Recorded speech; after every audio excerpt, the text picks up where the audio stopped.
Hey, First Star South parents. We welcome you back for our reopening with enhanced sanitizing practices. Just wanted to give you guys a few reminders about coming back.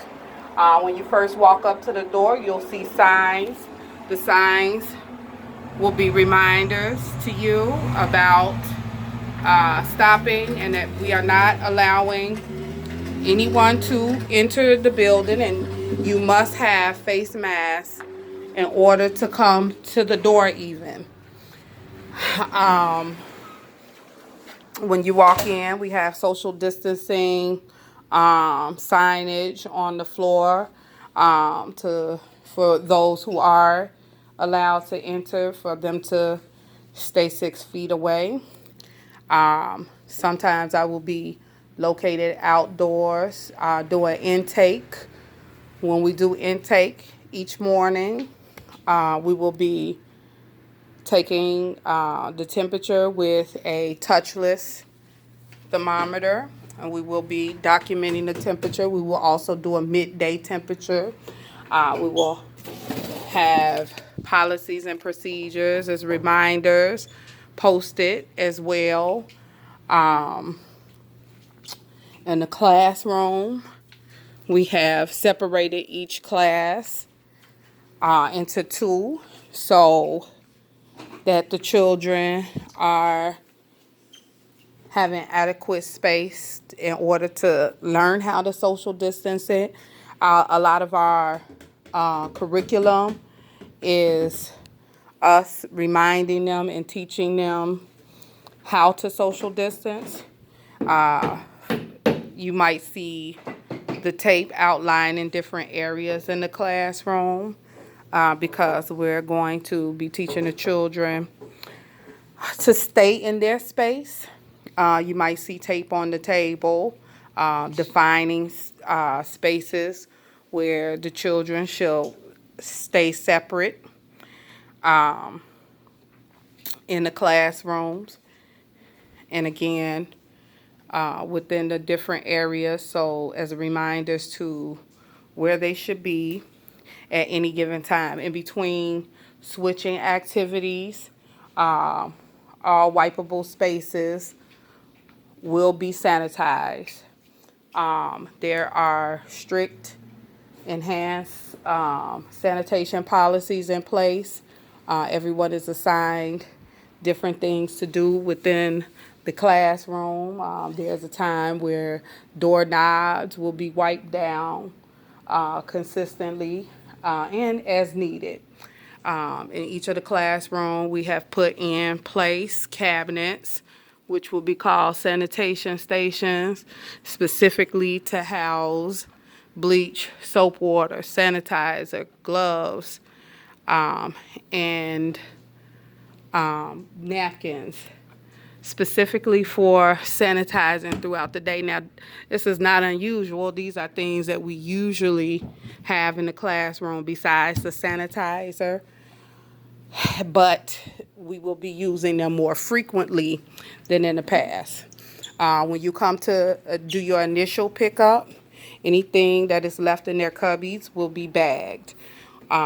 We have a new enhanced policy where there is nothing allowed inside the premises with the exception of one change of weather appropriate clothing. Those clothing will be put sealed in their cubby. They cannot bring toys, bags, or anything else. We ask that you bring them a second pair of shoes or slippers. Those are to stay in the facility and be used in the inside. They can, when they come in, they can change them, and that second pair of shoe that stays will be changed into the facility. If they go outside for play, they will change back into their street shoes. Keep in mind that it's summertime. Be mindful that when they go out and play, they're going to be trying to exert a lot of energy. So we ask that you do not send them flip-flops for the outside. Make sure that they have shoes that cover their toes, their feet, so they won't get hurt. This is the Head Start classroom. So initially there will be 10 children transitioning in, and we will phase the other children in. Again, the areas are separated, color-coded, the left side and the right side. Each small group of children will be with a strict group. They will not trade groups. We do have backup for teachers if teachers become ill, sick, or for some reason cannot come to work. Those children will remain in the same group with their sub. I will be subbing as well. No one person will sub for more than 2 classrooms at any time. Anyone changes from one class to another, they must change all of their PPE equipment. Again, there's a sanitation station in each of the classrooms. We have ordered materials, extra materials, so that the children may have a lot of their own things, that they are not sharing a lot of playing. So understand that this is going to be really difficult because where we have been trying to teach them to share and to work together, now we have to undo a lot of that in order to teach them how to social distance. DCFS is requiring for the children 2 and up to wear masks. This will not apply to infants up until 2 years old. However, because we are taking extra measures to ensure that they social distance, we are going to not force them when it is difficult for them to maintain a mask on their face. This is in the infants room. There are shield guards to go over the cribs. We will also be bringing in cot shields to go in between their beds. We've added a few extra feet in between spacing the bedding. The teachers will swap from carpet time to floor time, maintaining a small group of 3 to 4 children per teacher, never more, never with a different teacher.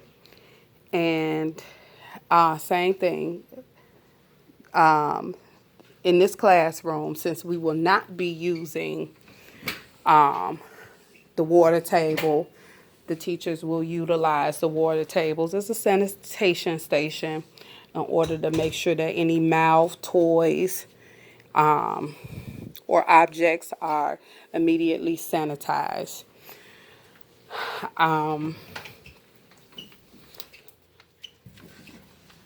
Same rules apply in the school age classroom. We've made it much more spacious. We've put separations around the perimeter of the classroom so that they can easily identify their section. We're hoping that our school age children are mature enough to be able to quickly identify the separate areas. And if there needs to be any enhancement or help, we will do the tape thingy for them as well. Again, they have their own sanitation station in here where the teacher will be doing enhanced sanitation practices, some on a schedule and others as needed. Everybody has a schedule for morning time outdoor play and later in the day outside play so that they may get fresh air. They do not have to wear their mask outside. They do not have to wear their mask when eating. They do not have to wear their mask when sleeping. The teachers in the classroom each have scheduled wash days. Twice a week we will be washing bedding and clothing. So when you send in the appropriate, weather appropriate change of clothes, there will be no need to send a second pair because we will be washing and the clothes and bedding on site at least twice a week, as well as the face mask. We are providing the children with face masks for the center. So keep that in mind when you're bringing them, that they should have a face cover. We have like brown paper bags in order to store any masks that they may bring from home, or in order for them to take back with them when they leave. And pretty much after we phase these kids in comfortably, the other children will start to phase in back into the program. At this time, no one will transition from a different class, but we are trying our best to make sure that we have all the proper equipment, tools, and materials in order to do this right. We appreciate all your patience and your support. Hopefully, we navigate through this and gain some expertise on how to deal with this, so that when or if the second wave of the COVID-19 hit, we are much better prepared for what to do. With that being said, if you guys have any questions or concerns, you know how to reach me. And I can't wait to see you guys for the reopening.